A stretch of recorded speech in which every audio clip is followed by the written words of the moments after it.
ఈరోజు క్రైస్తవం గురించి, క్రీస్తు గురించి, క్రైస్టాలజీ అండ్ క్రిస్టియానిటీ గురించి నేను మాట్లాడాలని నేను భారం పొంది ఉన్నాను దేవుడి దగ్గర నుంచి. మన క్రైస్తవం మనం ఇతరులు మనల్ని విమర్శించే పరిస్థితిలో లేకుండా మనల్ని మనమే ఆత్మవిమర్శ చేసుకోవాల్సినటువంటి పరిస్థితి ఏర్పడింది. ఆ సమయం ఆసన్నం అయిపోయింది. ఎప్పుడో మనల్ని మనం పరీక్ష చేసుకోకపోతే ఒకవేళ భయంకరమైనటువంటి భ్రష్టత్వంలోకి మనం వెళ్ళిపోయేటువంటి అవకాశం ఎంతైనా ఉంది. ఎందుకంటే సంఘాలు పెరిగే కొలది రకరకాల పుట్టగొడుగుల్లాగా సంఘాలు వచ్చేస్తున్నాయి. అందరూ దేవుడు నన్ను పిలిచాడనే చెప్తున్నారు. పిలిచాడో లేదో వారికి ఎరుక, దేవుడికి ఎరుక, అది వేరే విషయం. కానీ మంది ఎక్కువైతే మజ్జిగ పలచన అవుతుందని ఈ రోజున క్రైస్తవంలో క్రీస్తు తత్వం పలచన అయిపోయింది. క్రీస్తుని తీసేస్తే నిన్నే చెప్పాను మీకు, నేను క్రైస్తవం లేదు. క్రైస్తవం వైభవం కానీ, దాని ఔన్నత్యం కానీ, దాని విశిష్టత కానీ క్రీస్తుని బట్టే ఉంటుంది. మనం ఎందుకో గత 30-40 సంవత్సరాల్లో మన దేశంలో, మన తెలుగు రాష్ట్రాల్లో మనకు నచ్చిన క్రైస్తవ్యాన్ని మనం ఏర్పరచుకున్నాం, సృష్టించుకున్నాం. దీన్ని చదవడం మానేశాం. దీని నుంచి దూరమైన క్రైస్తవ్యాన్ని మనం తెచ్చిపెట్టుకున్నాం. మనకు బాగా సుఖంగా ఉండే క్రైస్తవ్యాన్ని మనం పెంచి పోషించుకున్నాం. మనకు నచ్చిన క్రైస్తవ్యాన్ని. వాక్యం ఏం చెప్తుందో ఒకసారి తొంగి చూద్దాం. 2 కొరింథీ పత్రిక 13వ అధ్యాయం 5వ వచనంలో పౌలు హెచ్చరిస్తున్నాడు. 2000 సంవత్సరాల క్రితమే ఈ మాట చెప్పాడు. మీరు విశ్వాసము గలవారై ఉన్నారో లేదో మిమ్మల్ని మీరే శోధించుకొని చూచుకొనండి. ఈరోజు ఈ మాట మళ్ళీ మన చెవుల్లో మారుమ్రోగాలి. మన క్రైస్తవ విశ్వాస నాణ్యత ఏ మేరకుందో మనం ఆత్మ విమర్శ, ఆత్మ పరీక్ష చేసుకోవాలి. ఆ సమయం ఆసన్నమైపోయింది. మిమ్మల్ని మీరే పరీక్షించుకొనండి. మీరు భ్రష్టులు కాని ఎడల యేసుక్రీస్తు మీలో నున్నాడని మిమ్మల్ని గురించి మీరే ఎరుగరా. సో ఈరోజు మనం ప్రశ్న వేసుకోవాలి. నాలో క్రీస్తు ఉన్నాడా? ఉంటే ఆయన తత్వం నాలో ఎంత నేను పుణికి పుచ్చుకున్నాను, నాకెంత వంట పట్టింది అన్న ప్రశ్న ఆబాల గోపాలం అన్ని వయసుల వాళ్ళు మనం ఈ రోజున వేసుకోవాల్సినటువంటి ప్రశ్న. ఎఫెసీ పత్రిక 5వ అధ్యాయంలో కూడా మరొక మాట అంటున్నాడు ఆయన. గనుక ప్రభువుకి ఏది ప్రీతికరమైనదో దానిని పరీక్షించుచు, ప్రభువుకి ఏది ప్రీతికరమైనదో దానిని పరీక్షించుచు వెలుగు సంబంధుల వలె నడుచుకొనండి. క్రైస్తవం అంటే క్రీస్తుకు ప్రీతిగా ఉండడం, క్రీస్తుకు ఇష్టంగా జీవించడం, క్రీస్తు తత్వాన్ని ఉట్టిపడేలా జీవించడం, క్రీస్తును ప్రస్ఫుటం చేయడం, క్రీస్తును పునికి పుచ్చుకోవడం, క్రీస్తును నరనరాల్లో జీర్ణించుకోవడం, క్రీస్తునే కేంద్రితంగా చేసుకుని బ్రతకడం, క్రీస్తుని కనుల ముందు ఆవిష్కరించుకొని ఆయనను చూస్తూ క్రైస్తవ్యాన్ని నెరపాలి మనం. ఇది క్రైస్తవం. కానీ మన క్రైస్తవంలో ఉన్న కొన్ని జాడ్యాలు చెప్పిన తర్వాత నేను మళ్ళీ క్రీస్తు విశిష్టత గురించి మరొక కోణంలో మీ ముందు ఆవిష్కృతం చేయాలని ఆశపడుతున్నాను. ఈరోజు మన క్రైస్తవ్యాన్ని చూసినప్పుడు, వాక్యపు కళ్ళద్దాల్లోంచి విమర్శించినప్పుడు, వాక్య కోణం నుంచి, ఈ దృష్టి నుంచి మనము, కన్ను దృష్టి నుంచి మనం చూస్తే మనకు అనేకమైనటువంటి రుగ్మతలు, జాడ్యాలు మనకి కనపడతాయి ఈ రోజున. ఎందుకని మన క్రైస్తవంలో ఈ రోజున ఇన్ని తప్పుడు బోధలు, వ్యాపార సంబంధమైనటువంటి విషయాలు, ఎందుకు వాక్యంలో లేని అనేకమైన పోకడలు, ధోరణులు చోటు చేసుకున్నాయి అనంటే దానికి మూల కారణం మనకు బైబిల్ తెలియకపోవడమే. నేను మీకు చెప్పాను, బిబ్లికల్ ఇల్లిటరసీ. దాదాపుగా క్రైస్తవులు ఇతర వర్గాలతో చూసుకుంటే మన దేశంలో ఎక్కువగా చదువుకున్న వాళ్ళు ఎక్కడ దొరుకుతారంటే క్రైస్తవ వర్గంలోనే దొరుకుతారు. క్రైస్తవులు ఎక్కువ చదువుకుంటారు. కానీ శోచనీయమైన విషయం ఏమిటంటే మనం విద్యావంతులమే తప్ప వాక్యార్థులుగా, వాక్యవంతులుగా మనం లేము. అది మన ప్రాబ్లం. ఇది మనకి తెలియకపోయేటప్పటికీ దైవజనులే వచ్చి మన చెవిలో పూలు పెడుతున్నారు. In the name of God, దేవుని పేరిట వ్యాపారాలు జరుగుతున్నాయి. అందుకనే మనం లేఖనాలకు మనకు సరి అయినటువంటి స్థానం మన జీవితాల్లో, మన సంఘాల్లో ఇవ్వాలి. ఈ రోజున చాలా మంది క్రైస్తవులకు వాక్య ప్రబోధం ఉన్నట్టుగా చెప్తే నచ్చదు. ఈరోజు పిట్ట కథలు చెప్పే వాళ్ళకి ఎక్కువ ఫాలోయింగ్ ఉంది ఈ రోజున. మీ సంఘాల్లో కూడా మీరు కూర్చున్నప్పుడు మీ పాస్టర్ గారు కాసేపు ఎక్కువ మాట్లాడితే మీకు బోర్ కొడుతుంది. మీరు వాచ్లు చూసుకుంటారు. ఎందుకంటే మనకి వాక్యం పట్ల మనకి శ్రద్ధ లేదు, మమకారం లేదు, మక్కువ లేదు. వాక్యాన్ని ప్రేమించడం ఎప్పుడో మానేస్తాం మనం. ఎప్పుడైతే వాక్యం మనకి తెలియదో అనేకమైన అనర్థాలు జరుగుతాయి. దేవోక్తి లేని ఎడల జనులు కట్టులేక తిరుగుతారని రాయబడింది. ఇది దేవోక్తి. మనిషి ఉక్తి, మనిషి యొక్క యుక్తి, వాడి తెలివితేటలు వాడిని రక్షించలేవు. మనకి దేవుని యుక్తి కావాలి, దైవ జ్ఞానం కావాలి, దేవోక్తి కావాలి, లేఖనం కావాలి. ఇదే మనల్ని బ్రతికిస్తుంది, ఇదే మనల్ని సరిదిద్దుతుంది. ఇది తప్పు దిద్దడానికి, శిక్షించడానికి, ఖండించడానికి, నీతి యందు శిక్షణ చేయడానికి ఇది ప్రయోజనకరమైంది. నువ్వు ఒకరిని విమర్శించాలన్నా, నిన్ను నువ్వు విమర్శించుకోవాలన్నా ప్రమాణం ఇదే. ఒకరిని ఖండించాలన్నా, నిన్ను నువ్వు ఖండించుకోవాలన్నా ప్రమాణం ఇదే. నీతి ప్రమాణం కూడా ఇదే. దీంతోటే నీతి యందు శిక్షణ చేస్తాం. ఒకరు బోధించాలంటే కూడా ప్రమాణం ఇదే. యేసుక్రీస్తు వారు వాక్యాన్ని ప్రబోధించడానికి కథలు చెప్తే, ఉపమానాలు చెప్తే, మనోళ్ళు ఉపమానాలు చెప్పి అందులోంచి వాక్యం తీసుకొస్తున్నారు. కథలు ఎక్కువైనాయి. అపోస్తలులు చెప్పారు, మేము కల్పిత కథలతో మీకు బోధించలేదు, మేము చమత్కారమైన మాటలతో మీకు బోధించలేదు, ఆత్మ నేర్పిన ఉపమానాలతో మీకు మేము బోధిస్తున్నాం. ఎంత డిఫరెన్స్! ఒక ప్రసంగంలో ఒక ఉపమానం తీసుకుంటే ఆ ఉపమానం కేవలం మనకు అర్థం కావడం కోసమే. ఉపమానం ప్రసంగం అవ్వకూడదు, ఉపన్యాసం కాకూడదు. ఈ రోజున ఇవన్నీ ఎందుకు జరుగుతున్నాయంటే కారణం ఇదే. దానికి తోడు మనకి సోషల్ మీడియా వచ్చి పడింది. మనము యూట్యూబ్లోనో, టీవీలోనో, లేకపోతే వాట్సాప్లోనో, ఫేస్బుక్లోనో వాక్యాన్ని చదవడం, వాక్యాన్ని వినడం ఎక్కువైపోయింది ఈ రోజున. ఎందుకంటే దీన్ని తెరిచే ఓపిక మనకు లేదు. ఎంతమంది ఇక్కడ కూర్చున్న వాళ్ళు బైబిల్స్ తెచ్చుంటారు? ఏమండి, మీ బైబిల్స్ చేతులు ఎత్తుతారు బైబిల్ తోటి? Wonderful, wonderful. చాలామంది తేలేదు అని కూడా అర్థమవుతుంది.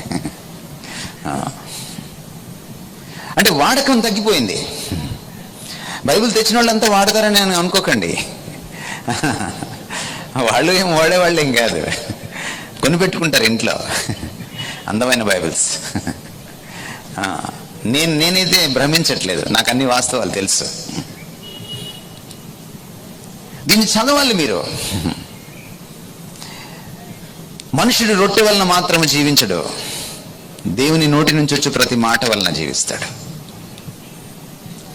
మనము ముక్క కోసం ఎంత తప్పిస్తామో ఆదివారం నాడు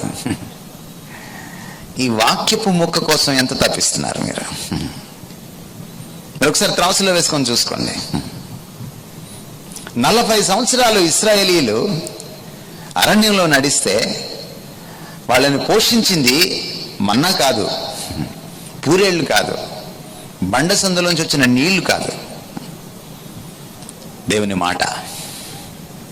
దేవుడు మాట చెప్పాడు, మన్నా కురిసింది. దేవుడు మాట చెప్పాడు, పూరేళ్ళు రాలే. దేవుడు మాట చెప్పాడు, బండలోంచి నీళ్లు వచ్చాయి. దేవుని మాటతో బ్రతికేశారు. అదిగోండి, వర్షం వస్తే అది వేసుకున్నారు పాపం వాళ్ళు కాపాడుకోవడానికి. ఆ మాత్రం డేరా లేదు వాళ్ళకి. 40 సంవత్సరాలు కింద ఎడారి, నిలువ నీడ లేదు, ఒక చెట్టు లేదు, పైన భగభగమండే సూర్యుడు. 40 సంవత్సరాలు మాట చెప్తున్నాడు, వాళ్ళు బ్రతికేస్తున్నారు. ఈ మాట యేసుక్రీస్తు వారు అపవాదికి చెప్పేటప్పుడు ఆయన సొంత నోట్లోంచి చెప్పలేదు. ఆయన పాత నిబంధనలోని ద్వితీయోపదేశ కాండంలోని మాటను తీసుకొచ్చి 40 సంవత్సరాల అరణ్యవాసంలో ఇశ్రాయేలీల మధ్య చెప్పిన మాటని ఆయన ఉటంకించాడు, కోట్ చేశాడు. That's the power of the word of God. దేవుని వాక్య శక్తి అది. ఎంతమంది ఇక్కడ కూర్చున్న వాళ్ళు ఆయన మాటను నమ్మగలరు? ఆయన మాటకు విలువివ్వకపోతే ఆయనకు విలువివ్వనట్టే. ఆయన మాటకు లోబడితే ఆయనకు లోబడినట్టే. ఆయన మాటను నిర్లక్ష్యం చేస్తే ఆయనను నిర్లక్ష్యం చేసినట్టే. అంతే కదా. ఒక మనిషిని ఎలా గౌరవిస్తాం? ఆయన చెప్పిన మాట వింటాం. అమ్మ నాన్నను ఎలా గౌరవిస్తాం? వాళ్ళు చెప్పిన మాట వింటే వాళ్ళని గౌరవించినట్టు. అమ్మ నాన్నలంటే అడిగినప్పుడు బైక్ కొనియడానికి ఒక ఏటీఎం కాదు వాళ్ళు.